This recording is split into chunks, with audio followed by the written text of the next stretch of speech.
Marilah kita berdoa sebelum merenungkan firman Tuhan.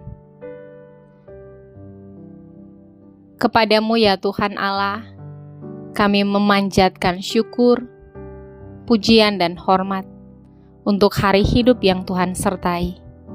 Biarlah kiranya kami dapat memenuhi kerinduan kami kepadamu untuk menjadi orang-orang yang mengasihi Engkau dan taat. Maka firman-Mu kiranya menuntun kami untuk mewujudkannya. Amin. Yohanes pasal 20 ayat 15.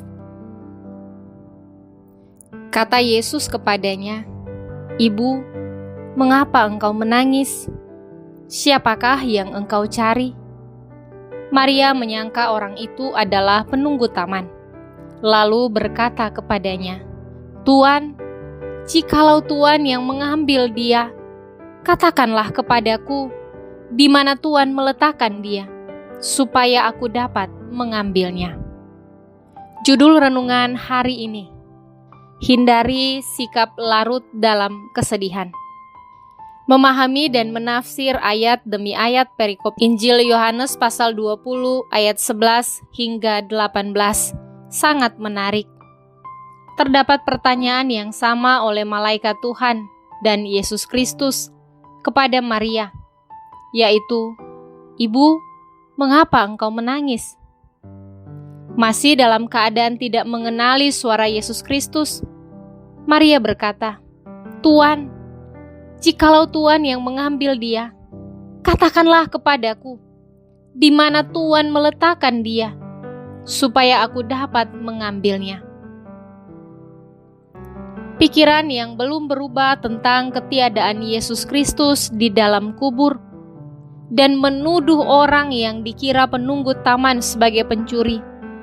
Itulah sikap Maria yang diliputi kesedihan. Kesedihan yang dialami Maria telah membuatnya tidak mampu mengenal suara bahkan rupa Yesus Kristus. Maria terjebak dalam pikiran yang negatif, membuatnya tidak berpikir jernih, bahkan menuduh tanpa dasar yang kuat. Menangis adalah respon refleksi fisik akibat gejolak emosi yang dirasakan oleh seseorang. Menangis adalah sinyal yang dikirimkan oleh seseorang pada orang lain untuk memberitahu bahwa seseorang itu betul-betul sedih, tertekan, atau suasana hati yang bahagia. Walaupun ada juga air mata yang keluar bukan karena faktor emosi, misalnya karena debu, ada sesuatu benda yang masuk di mata. Menangis pada satu sisi positif untuk melepaskan kesedihan dan akan menjadi lebih baik setelah menangis. Namun jika menangis berlebihan dan tidak terkendali, akan mengganggu aktivitas, mata akan bengkak, sakit kepala, migrain, dan dampak negatif lainnya. Oleh karena itu, sebagai keluarga Kristen, kita tidak boleh berlarut-larut dalam kesedihan. Marilah kita membawa segala beban kepada Tuhan Yesus Kristus. "Marilah kepadaku, semua yang letih lesu dan berbeban berat, aku akan memberikan kelegaan kepadamu." Demikian firman Tuhan dalam Matius pasal 11 ayat 28. Mari kita berdoa.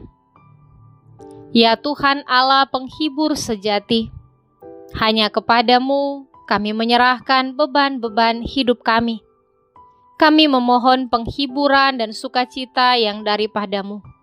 Dalam nama Tuhan Yesus Kristus kami berdoa. Amin.